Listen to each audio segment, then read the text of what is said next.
Back with us to start the show, the Reggae Boys are getting ready to tackle the United States in a crucial CONCACAF World Cup Qualifier at the National Stadium in Kingston.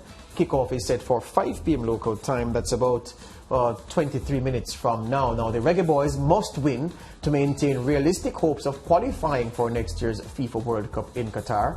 Theodore Whitmore's men lie 6th in the 8-team octagonal round on 6 points, 8 behind leaders USA. A victory for the Reggae Boys would have a particular resonance and, dare I say, sweetness, as today marks 24 years since Jamaica became the first English-speaking Caribbean nation to qualify for the FIFA World Cup. Let's look at the starting lineup for both teams. So Jamaica, Blake in goal, Kamara Lawrence, Damian Lowe, Javane Brown and Liam Moore, the defensive unit. In midfield, Devon Williams, Javon Watson, Lamar Walker and Bobby Reid. And up front, Leon Bailey and Michael Antonio. For the USA Lance and viewers, well, Jamaica will be playing a 4-4-2. Yes. Yeah, based on the players sent out. The United States set up in a 4-3-3. So you have Zach Steffen, the Man City goalkeeper, with the gloves. Chris Richards at left back. Anthony Robinson, Walker Zimmerman and DeAndre Yedlin in the back line. Gianluca Busio, Yunus Musa and Tyler Adams in midfield. And up front, you have Timothy Weah, Brendan Aronson, and the 2-goal man from the last time both these teams met, Ricardo Pepi. On the Jamaica bench, Greg Riley, Anthony Grant, Ravel Morrison, Alvis Powell, Corey Burke, Shamara Nicholson, Junior Flemings, Dwayne Miller, Adrian Mariappa, and Jedine White. While the list that Greg Berhalter has on the bench for the USA reads Paul Ariola, James Sands, Christian Pulisic, Joseph Scally, Matt Turner, Christian Roldan, Sebastian Leitgett, Mark McKenzie, Jesus Ferreira, Samuel Vines, Reggie Cannon, and Kellen Acosta. So let's look at the starting lineup for the Reggae Boys. What say you about the changes Whitmore has made to the starting lineup from the one he sent out in El Salvador? Yeah, well, first of all, George, you have to wonder if the 4 days, short time that has passed between Friday's fixture and this afternoon's fixture influenced some of his decisions, because there are some players who have played a lot of minutes since the start of the World Cup qualifying. Shamar Nicholson, Anthony Grant and Adrian Mariappa have been regulars in the starting and when roster. not injured, Alvis Powell has started as well. Yes, and they all played on Friday night as well. They are not on the starting roster tonight, which is a huge departure from Theodore Whitmore's trend of how he starts up his team. So players like Javane Brown, a very frisky, energetic kind of young player, gets a start here now in the most important match of his life. And we have starts for Lamar Walker, who a lot of people feel has the vision and the dribbling skills to do some of the things in midfield that the Jamaica midfield has been lacking, like passing the ball accurately and so on, and taking on players and moving toward goal. So Bobby Reid surprisingly gets a start again. He has been awful the last 2 or 3 games in a row. He hasn't really played well recently. I want to say it's an experimental team, but the Jamaica team their backs are against the wall at the moment, and I think there's a lot of hope that players like Lamar Walker, Javane Brown, and for sure, Liam Moore had a very short time on the pitch last time out. Will make some differences here. Speedy Williams, Devon Williams gets a start as well. He usually comes on as a substitute. So a lot of changes here for Theodore Whitmore, but as I said, it's a must-win game for the Jamaicans, and the team has played badly. They played very badly on Friday night, and many of those who are not starters here would probably owe their bench today to the lack of performance on Friday. I'll say that Shamar Nicholson, and he said something that was instructive, because usually after a game, when players are asked about their comment for a subsequent game, usually I've found in my experience, when they make a comment, that comment is generally generated by what would have been said in a team talk, either with colleagues or with the coach. Yes. So when I heard Shamar Nicholson say that what the Reggae Boys need for this game is intensity, I said, if Theodore Whitmore is saying that we lacked intensity and we need intensity for the next game, for the USA game, one of two things will happen. Either those players who didn't provide the intensity are going to be given another chance to do so, or you'll go with fresh players to give you that intensity, and more than likely younger players, right? So based on the starting 11 today, it's the latter. He's gone with younger players and players who didn't feature from the start in that El Salvador game. And what is true, so for intensity's sake, he's gone with youth and freshness, putting that into the team, hoping it works. From the perspective of those players who have been dropped today, regardless of what happens in this game, and we were talking about this off here, we can tell the viewers. Yes. Regardless of what happens today, I am supporting the selections in the starting 11 because those we've seen regularly so far have not done the job. Yeah. They have not done the job. And some people, you mentioned a couple of players who are here, who you would say, well, they're part of the not done the job brigade, but they're still here. We're going to talk about them in a while. But I'm saying, I have no problem with a coach whose back is against the wall, rolling the dice, trying something different, because guess what, Lance? The Reggae Boys right now, you know this horse racing very well. The Reggae Boys right now are like a horse traveling, refusing to change its lead leg. The jockey puts on the right hand stick, it doesn't change. He switches the stick to the left hand, it doesn't change. He goes for the diamond plats, it doesn't change. He shifts his weight in the saddle, it doesn't change. What does he do, Lance? With 2 furlongs still to go, he has to keep riding. He has to keep trying, hoping that something will happen and the horse will change its lead leg. That is what Tapper Whitmore is faced with right now. This Jamaica team is the proverbial racehorse refusing to change its lead leg. He's trying to conjure up something different, a burst of energy, so he's gone with this team. I hear you, George. Would Anthony Grant, though, feel himself a little hard done by in not getting a start here? He had a very bad game on Friday night. His only bad game. To be fair to him, he has been one of the standout performers, even while the Reggae Boys had been struggling. He doesn't get a start Question here. for you. If it is that you... All right. How many times have you seen the Grant Javon Watson pairing so far? They've tried it a couple of times since Javon Watson came back. Good. Yes. The thing that both of them have in common, neither passes the ball forward well. Both win the ball well. They're ball winners. They're both ball winners. Good. He had a selection, a choice, I believe, between Javon Watson and Anthony Grant for his ball winner. He went with Watson. If he had gone with Grant, I wouldn't have been upset. But he goes with Watson, so players almost of a similar kind. Because he has gone in the midfield for Lamar Walker. You spoke about ball handling. Look, it's a national disease in Jamaica. Passing the ball forward accurately and somebody being able to take care of the ball. Look, the great midfielders that we enthuse about, that you enthused about when you were a teenager, and that I came to enthuse about, the players of my generation and before, were players, Lance, who, the great ones, who could dictate the pace at which a game was played because they were so good. The game is playing too fast. Let's slow it down. The game is playing too slow. We don't have that player. Yeah? So Whitmore goes with a ball winner and he's trying young Lamar Walker. So to answer the Grant question, Grant may feel hard done by, but we have a Grant type player in the midfield already in Javon Watson. So we're complementing him with a creative player, a passer. We didn't have a passer and a ball winner in El Salvador. We had 2 ball winners in El Salvador. No, he's going with a passer and a ball winner. I can't fault him for that. One of the things that let the Jamaica team down on Friday night, George, apart from the fact that generally everyone played badly, apart from Antonio coming on late, the 2 flank defenders, Taxi Lawrence had a bad game. Yeah, awful. O'Neill Fisher had a bad game. And based on how the Jamaican team plays, they need those flank defenders to be potent and energetic, and they were poor on Friday night. I wonder what the team talk would have been with Theodore Whitmore, because before you move into this US game, you have to first of all analyze the things that went wrong on Friday night and ensure that there's no repeat of that. And as I have said, there were so many things wrong with the Jamaica performance on Friday night that part of Whitmore's application to address that is, as you just mentioned, bringing in fresh players, some new players who are vibrant and wanting to perform, like the Lamar Walkers of this world, Javane Brown coming in at defense and hoping that with their youth and energy they can match what is a very pacey US team.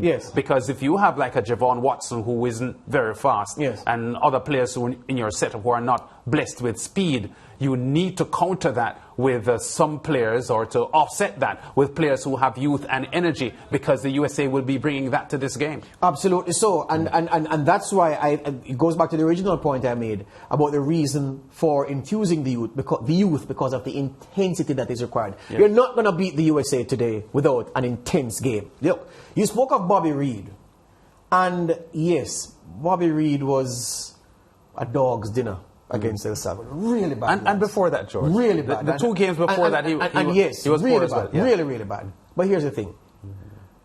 Bobby Reid's credentials warrant him being given another chance. And Bobby Reid's fitness and work rate.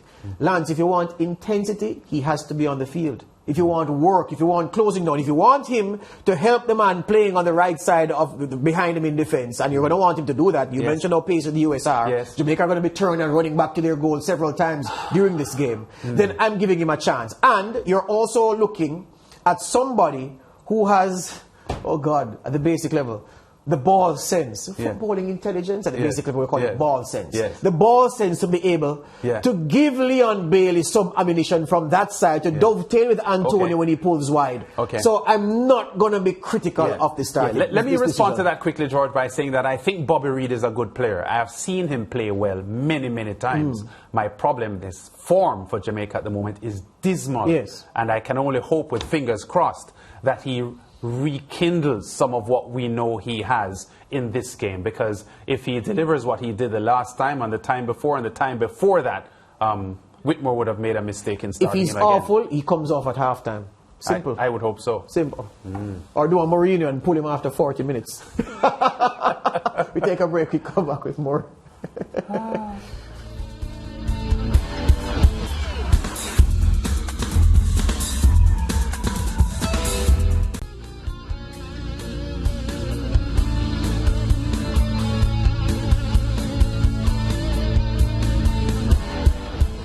We're back on the Sportsmax Zone for this Tuesday and talking football. The Jamaica Reggae Boyz getting ready to battle the playoff leaders, the USA, in the CONCACAF World Cup Qualifiers. This match being played at the National Stadium in Kingston, Jamaica. Mariah Ramharak has the plum gig today as she's inside the National Stadium. Let's join her now for a feel of what's happening. George, you know, we know a sports commentator who has been able to count 26,550 fans in a stadium. He says he counts them. Mariah, does it look like 5,000 in the stands at the moment? Because that's a limit. Well, Lance, you know, we're here at the stadium. It's very exciting. You know, people have been coming into the stadium. They're socially distant, and I was able to actually get one of the fans with me. The players are about to walk out into the stadium's field. One of the fans is with me, and he wanted to tell us how he feels ahead of this game. Hi. Hi. Devon, tell us a bit about the starting 11 and how you feel. The starting 11. I love it. Could I add some more? My preference would be Junior Flemings, of course, but it's either there. You know, the players are walking out on the field. Do you feel your paws raising? Because mine, you know, I feel really excited. How do you feel to be here at the National Stadium to watch a live match? It feels good. I just love it. I love it. Right, and before I let you go, a prediction? Well, I want Jamaica to win. So 2-1. 2 goals from Leon. Well, Devon, Lance and George, he's speaking from his heart, and he's saying that the Jamaica Reggae Boyz are going to beat the USA 2-1.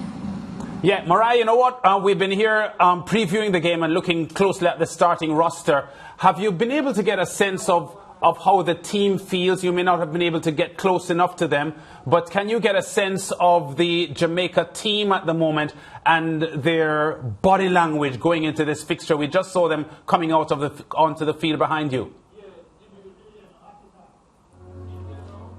So, Lance, as you can imagine, there's a lot of noise here. The anthems are being played, so it's a bit dodgy to try to hear what you're saying. But based on what I've heard, I heard body language, so I'm going to respond to that. You know, the players, they seem very fit. They seem excited. I was looking at them warming up. You know, they seem roaring and ready to go. I actually spoke to somebody from the US side, and he was telling me that, you know, this is a game that Jamaica has to win. He doesn't think that they can because he was talking about, you know, the performances previously. But the US team as well, they are very nervous coming here to Jamaica. He said to me, Mariah, you know something? If it's one place that we don't like to go to play, it's Jamaica. So they are very nervous as well in the US camp. Yeah, there was some rain in Kingston this afternoon, Mariah. I'm not sure if there was rain at the National Stadium, but many parts of the corporate area had rain. What is the weather like, and is the field wet? Well, the field is not wet. No, it's not. But yes, it did rain at a couple places because on my journey here to the National Stadium, it was raining. As you can hear in the background, the national anthems are being played and everybody is, you know, standing at attention. So we're waiting, we're hoping that we have good weather, hoping it doesn't rain and we can get a full 90 minutes. Yeah, the national anthem being played there, George. We'll go back to Mariah in just a moment to conclude our discussions with her regarding this fixture inside the National Stadium. And we do get a sense of anxiety and pleasure from the fans that for the first time since the COVID-19 pandemic, they're able to watch a live football match inside the stadium. Yeah, my only worry is that our football watching culture here isn't one where we encourage the players. We pay our money and we go and say, entertain me, and sit back.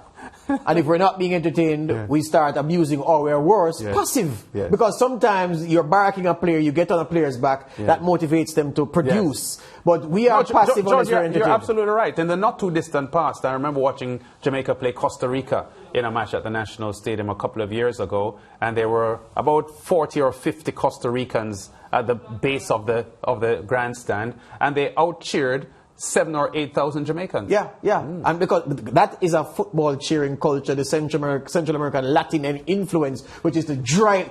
Your job as a fan is to go there and drive the team forward from the first minute to the last minute. We, as I said, we pay, go and say, entertain me, please. Yeah. So and if they're not entertained, they start booing. But as I said, worse than booing is being passive and just watching I don't want that to happen. Yeah. You know, the chance we have, we must not downplay the fact Jamaica has a chance because Jamaica has outstanding individuals. The biggest name of all the players in both squads combined is a Reggae boy. There's no doubt about that. Yes. So I'm just saying, well, some would say Pulisic. You mean because Pulisic isn't starting? Not necessarily. Michael Antonio is a more impactful player for West Ham now than Pulisic has ever been for Chelsea. Fact. Yeah, but he's not as expensive, though. Not as expensive? Yes. I'd say something, but we leave that alone.